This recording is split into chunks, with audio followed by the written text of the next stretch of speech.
نقدم هذه الأعمال كهدية ونبارك هذه الأعمال للقائد عبد الله وجلال الذي فسح المجال وأعطى حرية المرأة وكان السبب بفضل فكره وحريته لتجمعنا الآن. طبيعة المرأة تنويرا حقيقيا وشاملا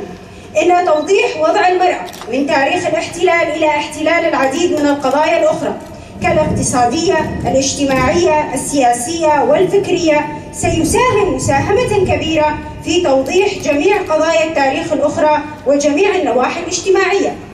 كرنا جنان ومشيار كرنا هوان هاتا آوا كرن تفي هبونا ريجيما بعث وزختن كل سرجواكي لما شاندن جند كاريبو بآواي كبه شارتي خود نافا شاخين جواكي ده بريخستن بكن اشتی شورش آروش آوا کو بناو شورش آرژن هات ناس کرن کار و خباته یکیتی هستار هر وها رول نوی برفره دربون ده سالا 2016 ده بو کنگراس تار کو همو جنین پیکاتین هریمین روژاوای کردستانی ده نوا خود ادگره و ده کوشین جبو آزادی جنان بلندگر.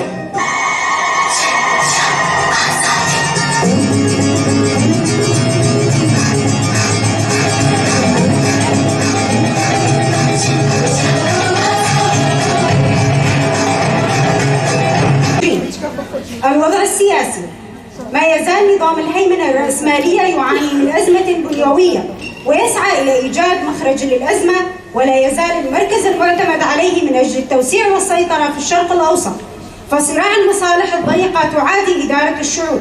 وفي مقدمته هذه الصراعات في الشرق الأوسط هي الدولتية القومية والتحارب بين الأديان والمذاهب والطوائف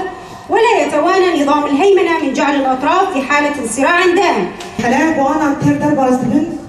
در حلاك بر حساسة چما از خوازم ببینم سر زمان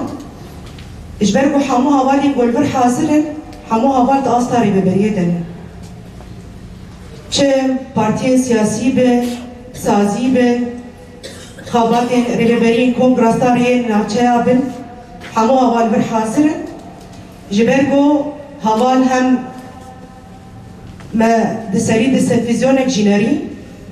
وشخواه کار و خباتی سالک اجهاد نرخاندن و روشا سیاسی جی و همیش بیر نکن توجهاتی ری برابو یعنی همو ابیا گرکی وکی گاوکی جبو دم جبو سالا بی سالا 10,026 و امچلو تبقرن. يعني بقترح نفتح تدريب خاص للأمهات اللي كبار بالعمر الأمهات اللي عندهم خبرة بالتنظيم الأمهات اللي كانوا فعلا هن أساس بناء المجتمع الحر كمان ما ننسى تعاون وما ننسى أمهات الشهداء اللي فعلا هن اللي يعطوا السند الأساسي للحركة ويعطوا السند الأساسي لجميع النساء. هاي أول نقطة. النقطة الثانية تدريب الرجال بتمنى يكون في دورات يمكن بمستوى المقاطعة فتحوا هذا التدريب بتمنى هاي التدريبات يكون بشكل مستمر لأنه